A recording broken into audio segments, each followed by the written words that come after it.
Now that we've made a basic style sheet, we're now going to adjust the actual properties of our CSS document so that our website can start looking a bit more presentable. So what I'm first going to do is the header. And as you'll notice with the header, I've gotten rid of in my HTML code where it said, this is the header. What I'm going to do now is make the border solid. And I'm actually going to insert a background image onto my header. So in order to do that, I put in the property background hyphen image dot dot, and my actual image is in the same folder as my style sheet. So when putting it in, I go URL, open brackets, comma, and I just have to write the name of the image. So it's just banner.jpg, close comma, close brackets. I'll save it and we'll reload.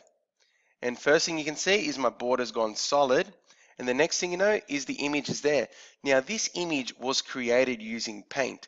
And basically I made sure that the dimensions of this image were exactly 1000 pixels by 100 pixels. This is so that when I add it to the background, it goes into my actual styled area perfectly. Next we'll move on to the navigation. If you look at the navigation, I have actually added in navigation links.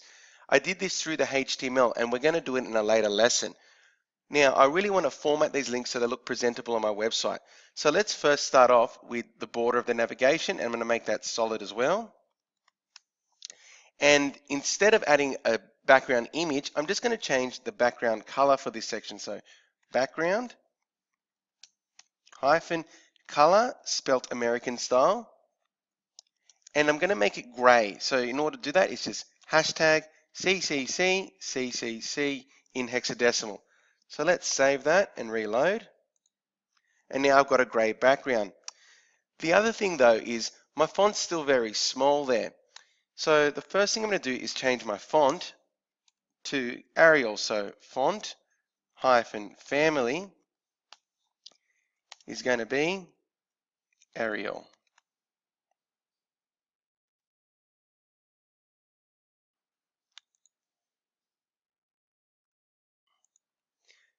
Okay, let's save it. Okay, and we can see it's gone Arial, but it's still very small. So the next thing I'm going to do is increase the size of the font. Now, standard font is 16 point, and we use that as our base.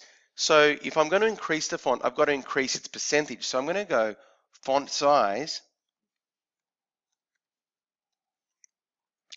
and I'm going to make it 150%.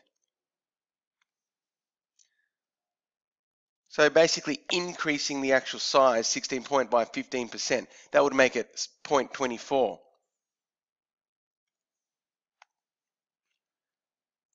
Okay, now it's nice and big. And now also we can see it's a bit too high to the top of the navigation area. So I'm going to push it down a bit. To do this, I'm going to add padding. So I'm just going to go padding, top,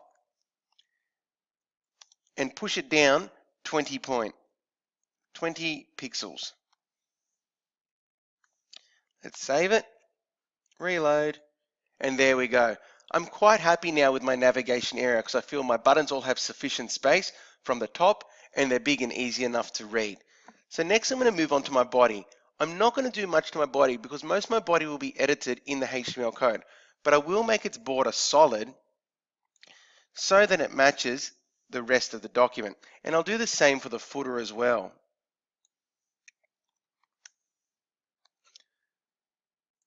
So there we go. The other thing I will do to the footer is actually make the color gray as well, so it kind of matches our navigation area. So let's put in the exact same line of code there. And the last thing I will do with my footer is I want whatever's written there to be aligned center. To do that in our actual CSS code, it's just text hyphen align center.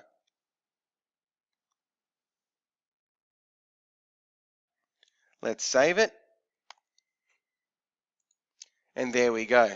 So if we look at my whole page now, I kind of have a really good starting block for a website. So what I might do in my next step is actually duplicate this page so that it can actually become my sub pages. Okay, now that I can link them all to my one style sheet and they'll all have the same style applied to all of them, making consistency throughout my website, and also meaning I don't have to recode this all over again. I just have to link it to my style sheet. So make some adjustments to your own style sheet and see if you can come with a good base for the starting of your website.